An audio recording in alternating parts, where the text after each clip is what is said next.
नमस्कार स्टूडेंट्स। देखिए UP TET में जो एसएसटी के 60 क्वेश्चन आते हैं, ठीक है, उनमें से कुछ महत्वपूर्ण क्वेश्चन मैंने लिए हैं। तो उम्मीद करता हूं देखिए आपको ये क्वेश्चन पसंद आएंगे और हर एक क्वेश्चन की व्याख्या की गई है बड़े ढंग से। तो ठीक है, तो शुरू करते हैं। तो पहला क्वेश्चन है, ऋग्वेद में कुल कितने मंडल हैं? तो देखिए ऋग्वेद में कुल कितने मंडल है, यहाँ ए विकल्प है 15, बी है 10, सी है 12, डी है 11।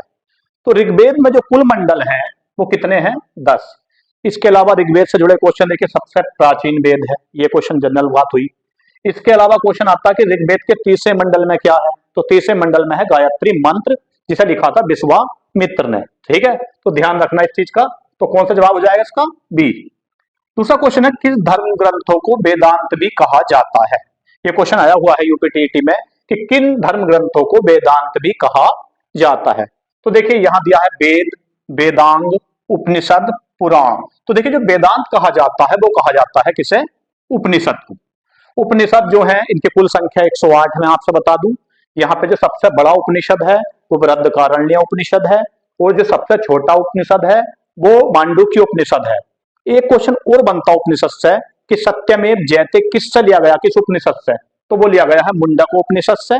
और एक क्वेश्चन बनता है, नचिकेता और यम का संवाद किस उपनिषद में है? तो वो है कठ उपनिषद में। किसमें? कठ उपनिषद में। मैं देखिए और क्वेश्चनों की व्याख्या कर रहा हूं तो समझते जाना इसलिए। अगला क्वेश्चन है, हड़प्पा सभ्यता की मुख्य धातु कौन सी थी? तो ऑप्शन ए है सोना, बी है तांबा, सी है कांसा और डी है लोहा। तो सबको पता है देखिए कि हड़प्पा सभ्यता जो थी मुख्य रूप से कांस्य युगीन थी। कौन सी थी? यहाँ पे कांस्य की नर्तकी की मूर्ति भी प्राप्त हुई है मोहनजोदड़ो से, तो ध्यान रखना इसका भी। अगला क्वेश्चन है, अशोक के अभिलेखों को सर्वप्रथम किसने पढ़ा? ये क्वेश्चन बहुत आता। तो किसने पढ़ा था? देखिए मेगास्थनीज ने, जेम्स प्रिंसेप ने, टीन फैंथलर ने, इनमें से कोई नहीं। तो देखिए अशोक के अभिलेखों को जो सबसे पहले पढ़ा था वो पढ़ा था जेम्स प्रिंसेप नामक एक अंग्रेज ने। लेकिन अगर आप इसकी खोज किसने की थी अभिलेखों की, तो वो कही थी टी फैंथलर ने। दोनों अलग अलग क्वेश्चन है। ठीक। अगला क्वेश्चन है, मुद्रा राक्षस पुस्तक किसने लिखी? मुद्रा राक्षस देखिए मौर्यकालीन पुस्तक है, तो इसका पूछा कौटिल्य ने, विशाखा दत्त ने, हेनसांग ने, मयूर ने। तो देखिए जो मुद्रा राक्षस पुस्तक लिखी थी वो लिखी थी विशाखा दत्त ने। और इसमें जो है मौर्य काल की बहुत जानकारी प्राप्त होती है कुछ इसमें, इस वाली पुस्तक में।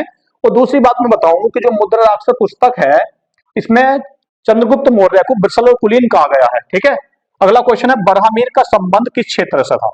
देखिए ब्राह्मीर तो इसमें पूछा गया है, ए गणित से, बी खगोल शास्त्र से, सी जादू टोना से या चिकित्सा से। तो देखिए ब्राह्मीर जो थे चंद्रगुप्त विक्रमादित्य के समकालीन थे और इनका संबंध था खगोल शास्त्र से। ठीक है। देखिए इसी क्रम में अगला क्वेश्चन है, प्रथम बौद्ध संगति का आयोजन किसके काल में हुआ? देखिए 4 बौद्ध संगति थी। कितनी? 4 बौद्ध संगति लगाई, 5वीं भी लगाई गई थी लेकिन वो पूर्ण नहीं हो पाई थी। तो पहली बौद्ध संगति जो लगाई गई थी वो उसने पूछा किसके काल में गई थी? अजातशत्रु, कालाशोक, अशोक या कनिष्क। तो पहली जो बौद्ध संगति लगाई गई थी वो अजातशत्रु के काल में लगाई गई थी। मैं यहाँ पे एक बात और बता दूं, पहली अजातशत्रु के में लगाई गई थी, दूसरी कालाशोक के में, तीसरी अशोक के में और चौथी कनिष्क के में। तो इसे कोड याद रखना, अका अक, अका अक, यानी पहली अजातशत्रु, दूसरी कालाशोक, तीसरी अशोक और चौथी कनिष्क। अगला क्वेश्चन है, शक संवत कब अस्तित्व में आया? देखिए संवत कुषाणों द्वारा चलाया गया था और यह अस्तित्व में आया था 78 एडी। यहाँ पे एक संवत हो रहा है 57 बीसी, ये विक्रम संवत है। ठीक है। अगला क्वेश्चन है, जैन धर्म के अंतिम तीर्थंकर कौन थे? तो देखिए जैन धर्म के कुल तीर्थंकर हुए हैं 24, जिसमें पहले थे ऋषभदेव और अंतिम थे महावीर स्वामी। तो इसका उत्तर हो जाएगा महावीर स्वामी। ठीक। अगला क्वेश्चन है, कलिंग युद्ध का वर्णन अशोक के किस शिलालेख में है? देखिए अशोक को शिलालेखों का जनक भी कहा जाता है, बिंदुसार के पुत्र थे अशोक। और इसका पूछा गया है कलिंग युद्ध का वर्णन। कलिंग युद्ध ही वो युद्ध था जिसने अशोक के हृदय को झकझोर दिया था, अशोक का हृदय परिवर्तित कर दिया था। तो इसकी जानकारी जो मिलती है वो 13वें शिलालेख में मिलती है अशोक के। तो शिलालेखों की कुल संख्या 14 है, जबकि स्तंभ लेखों की कुल संख्या 7 है। ठीक है। अगला क्वेश्चन है, पर्वतों को काटकर कैलाश मंदिर का निर्माण किस शासक ने कराया था, या किसने कराया था, किन शासकों ने? तो चालुक्य शासकों ने, राष्ट्रकूटों ने, गुप्त शासकों ने या मौर्य शासकों ने? देखिए तो इसका सही जवाब है राष्ट्रकूटों ने। और राष्ट्रकूटों में भी कृष्ण प्रथम दे राजा थे जिन्होंने कैलाश मंदिर का निर्माण कराया था। अगला क्वेश्चन है, पंचतंत्र के लेखक कौन है? देखिए बहुत अच्छी पुस्तक है, पूछी जाती बहुत। तो इसके लेखक हैं विष्णु शर्मा। यहाँ गलती में विष्णुगुप्त लगा देते हैं, ध्यान रखना विष्णु शर्मा। ओके, क्वेश्चंस मैंने ये इस बार लिए हैं मध्यकालीन भारत से। तो जैसे पहला क्वेश्चन है, गुलामों का गुलाम किस शासक को कहा जाता है? देखिए, अगर खाली गुलाम होता कि गुलाम वंश का पहला शासक कौन था, तब तो हो जाता कुतुबुद्दीन ऐबक, ठीक, क्योंकि मोहम्मद गोरी का गुलाम था। लेकिन इसका जवाब है कौन? इल्तुतमिश, क्योंकि इल्तुतमिश खुद किसका गुलाम था? कुतुबुद्दीन ऐबक का। इसलिए इल्तुतमिश को गुलामों का गुलाम भी कहा जाता। इससे जुड़े मैं कुछ और बातें बता दूं। इल्तुतमिश ने एक दल बनाया था तुर्कान चहलगानी, जो अमीरों का दल था। उसका भी निर्माण किसने किया था? इल्तुतमिश ने। और जो कुतुब मीनार थी, वो कुतुबुद्दीन ऐबक ने बनानी शुरू की थी। किसी कारण जब उसकी मौत हो गई थी तो वो पूरी नहीं हो पाई थी, तो वो किसने पूरी कराई थी? इल्तुतमिश ने। अगर याद है, सब पूरा किसने कराया था? तो इल्तुतमिश ने। अगला क्वेश्चन है, आगरा शहर की स्थापना किसने की? किसकी? आगरा शहर की। तो देखिए, इसका हो जाएगा सिकंदर लोधी। क्या हो जाएगा? सिकंदर लोधी। देखिए, सिकंदर लोधी से जुड़े मैं कुछ और बातें बता दूं। इसमें एक क्वेश्चन ये आता, गुलरुखी नाम से कौन सा शासक कविताएं लिखता था? तो वो कौन लिखता था? सिकंदर लोधी। और एक गजे सिकंदरी किसने बनाया? किसने? सिकंदर लोधी ने। और इसने जो आगरा शहर की स्थापना करी थी, वो करी थी 1504 में। ठीक है। अब अगला क्वेश्चन है, सिजदा और पावोस नीति किस किस शासक ने चलाई? कौन सी? सिजदा और पावोस। सिजदा और पावोस का मतलब था सुल्तान के पैरों में झुकना और उन्हें चूमना। ठीक है, सिजदा करना। तो ये जो नीति चलाई थी, वो चलाई थी किसने? बलबन ने चलाई थी। अब बलबन से जुड़ी कुछ और बातें बता दूं मैं तो। जैसे रक्तोल लोह नीति किसने चलाई थी? बलबन ने। सिजदा और पावोस, बलबन ने। इसके अलावा इसने एक नीति और चलाई थी कि जो अपना दरबार था उसे ईरानी परंपरा के अनुसार सजाया था बलबन ने। और जो तुर्कानी चहलगानी जिसकी स्थापना इल्तुतमिश ने की थी, उसको समाप्त किया था किसने? बलबन ने। अगला क्वेश्चन है, किस शासक का बचपन का नाम फरीद था? देखिए, जनरल सा क्वेश्चन है। शेर शाह का बचपन का नाम क्या था? फरीद। ठीक, क्योंकि इसने शेर मार शेर खां की उपाधि दी, उसके बाद इसे शेर शाह सूरी कहा गया। ठीक। अगला क्वेश्चन है, खानवा का युद्ध किस किस के मध्य हुआ? देखिए, खानवा का युद्ध जो हुआ था, वो हुआ था बाबर और राणा सांगा के मध्य। किसके? बाबर और राणा सांगा के मध्य। इस युद्ध में बाबर ने जिहाद शब्द का प्रयोग किया था और खुद को जो है गाजी की उपाधि दी थी। यह युद्ध हुआ था 1527 में। ठीक है। उसके बाद चंदेरी का युद्ध लड़ा बाबर ने। उसके बाद घाघरा को सबसे पहले इसके साथ 1526 में कौन सा लड़ा था? पानीपत का पहला युद्ध, जो इब्राहिम लोदी के साथ हुआ था। ठीक है। अगला क्वेश्चन है, पानीपत का द्वितीय युद्ध कब हुआ? देखिए, पानीपत का जो द्वितीय युद्ध हुआ था, वो अकबर और हेमू के बीच हुआ था और वो हुआ था 1556 में। ठीक है। देखिए, अगला क्वेश्चन है 19वां, करो या मरो का नारा किस आंदोलन में दिया गया? देखिए, करो या मरो या डू एंड डाई का नारा जो दिया गया था, वो दिया गया था भारत छोड़ो आंदोलन में। ठीक है।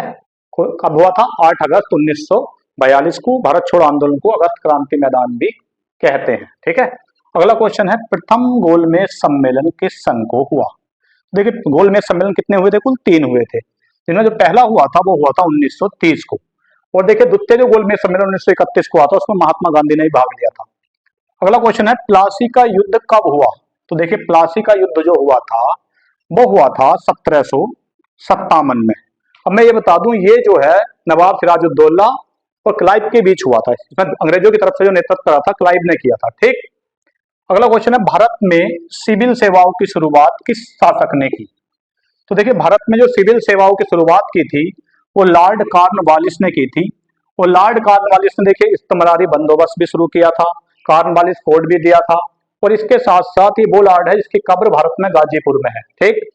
अब मैं आपसे बता दूं कि सिविल सेवा में जो चुने गए पहले भारतीय थे, वे थे सत्येंद्रनाथ टैगोर, जो रविन्द्रनाथ टैगोर के भाई थे। ठीक है। अगला क्वेश्चन है, भारतीय राष्ट्रीय कांग्रेस का विभाजन कब हुआ? तो जब भारतीय राष्ट्रीय कांग्रेस का विभाजन हुआ था, तो कांग्रेस जो है नरमपंथी और गरमपंथी दो दलों में बढ़ गई थी, नरम दल और गरम दल। और ये हुआ था 1907 में, और वो अधिवेशन था कांग्रेस का सूरत अधिवेशन। जबकि इनका जो मिलन हुआ था 1916 के लखनऊ अधिवेशन में हुआ था। और जब 1907 में ये विभाजित हुई थी, तो इस समय अध्यक्ष थे रास बिहारी बोस। अगला क्वेश्चन है, असहयोग आंदोलन गांधी जी के किस कारण वापस लिया? किस कारण लिया था गांधी ने वापस? तो वो लिया था चोरी चोरा हिंसा कांड के कारण, क्योंकि गांधी जी अहिंसावादी थे और ये आंदोलन हिंसक हो गया था। देखिए, अगला क्वेश्चन है, जो मैंने कुछ क्वेश्चन ये भूगोल से लिए हैं, मौसम संबंधी घटनाएं वायुमंडल की किस परत में होती हैं? यानी जितनी भी मौसम संबंधी घटनाएं होती हैं, वो होती हैं किसमें? क्षोभ मंडल में। जबकि समताप मंडल जाना जाता है ओजोन परत के लिए। ठीक है, तो इसका भी ध्यान रखना कि पूछ लिया जाती है ओजोन परत किस मंडल में पाई जाती है? समताप मंडल में। फिर है, पेट्रोल किस प्रकार की चट्टानों में पाया जाता है? देखिए जितने भी खनिज हैं, ये पेट्रोलियम से जुड़ी जितने भी चीजें हैं या कोयला है, ये सब जो है अपसादी चट्टानों में पाया जाता है। किसमें? अपसादी चट्टानों में, क्योंकि आग्नेय चट्टान में तो कोई जीवाश्म होते नहीं, तो इसलिए वहां पे कोई खनिज भी नहीं होता। और कायंत चट्टान का उदाहरण है संगमरमर वगैरह, ठीक है, पत्थर वगैरह चमकीले। अगला है कोयले की सबसे उत्तम किस्म कौन सी है? तो देखिए जो कोयले की सबसे उत्तम किस्म है वो है एंथ्रासाइट। क्यों? क्योंकि इसमें कार्बन की मात्रा सबसे अधिक पाई जाती है। इसके अलावा जो सबसे घटिया किस्म है वो पीट है, और जिसे भूरा कोयला कहते हैं उसे कहते हैं लिग्नाइट को, ठीक है, ध्यान रखना इसका भी। भारत का मानचेस्टर किस शहर को कहा जाता है? तो देखिए भारत का मानचेस्टर कहते हैं हम किसे? अहमदाबाद को। सूती वस्त्र उद्योग के लिए विख्यात है वो। लेकिन जापान का मानचेस्टर किसे कहते हैं? ओसाका को। और उत्तर प्रदेश का मानचेस्टर कहते हैं किसे? कानपुर को। तो इसमें अगला क्वेश्चन है भी ऐसा ही कि उत्तर प्रदेश का कौन सा शहर सूती वस्त्र के लिए विख्यात है? तो कौन सा है? कानपुर। फिर है निम्न में से कौन ऊर्जा का परंपरागत स्रोत है? देखिए परंपरागत स्रोत में पेट्रोलियम, कोयला या प्राकृतिक गैस आते हैं, तो यहाँ पे कौन सा हो जाएगा? ये कोयला हो जाएगा। बाकी सब क्या है? ये गैर परंपरागत है। देखिए अगला क्वेश्चन है निम्न में कौन प्राथमिक क्षेत्र से संबंधित है? तो देखिए प्राथमिक क्षेत्र से संबंधित कौन है यहाँ? कृषि। क्यों? क्योंकि देखिए ज्यादातर जो है प्राकृतिक चीजें वो किसमें आती है? प्राथमिक क्षेत्र में। और जो निर्माण से विनिर्माण संबंधित चीजें आती हैं वो किसमें आती है? द्वितीयक में। और सेवा क्षेत्र किसमें आता है? तृतीयक में। ध्यान रखना अर्थव्यवस्था कितने क्षेत्र होते हैं? 3। अगला क्वेश्चन है पंचायती राज संविधान की किस अनुसूची में है? देखिए तो पंचायती राज जो है संविधान की 11वीं अनुसूची में है, जबकि स्थानीय स्वशासन जो है वो किसमें है? 12वीं अनुसूची में। 10वीं अनुसूची जो है वो दल बदल संबंधी प्रावधान है, और 8वीं अनुसूची में जो है भारतीय भाषाओं का वर्णन है। अगला क्वेश्चन है उत्तर प्रदेश में उद्योग बंधु योजना की शुरुआत कब हुई? तो वो हुई थी 1981 में। कब हुई थी? 1981 में। अगला क्वेश्चन है कपास के लिए कौन सी मिट्टी उपयुक्त होती है? कपास के लिए तो देखिए जनरल क्वेश्चन है, कौन सी? काली मिट्टी। में ये बता दो इसे रेगुर भी कहा जाता है काली मिट्टी को, और ये महाराष्ट्र एंड दक्कन के ट्रैप में पाई जाती है, गुजरात महाराष्ट्र की ओर, ठीक है। काली मिट्टी कपास के लिए सबसे अनुकूल होती है। अगला क्वेश्चन है दाल उत्पादन में कौन सा राज्य अग्रणी है? तो दाल उत्पादन में सबसे आगे है कौन? मध्य प्रदेश।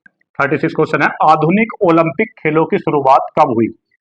तो जो आधुनिक ओलंपिक खेल है उनकी शुरुआत हुई थी 1896 में। लेकिन अगर खाली ओलंपिक खेलों की शुरुआत अब आधुनिक न लगा हुआ हो तो 776 ईसा पूर्व में हुई थी ओलंपिया शहर में, एथेंस के।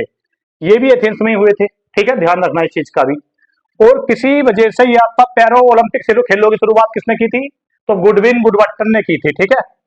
अगला क्वेश्चन है खाद्य पदार्थों के परीक्षण में किस रसायन का प्रयोग करते हैं, यानी खराब होने से बचाने में?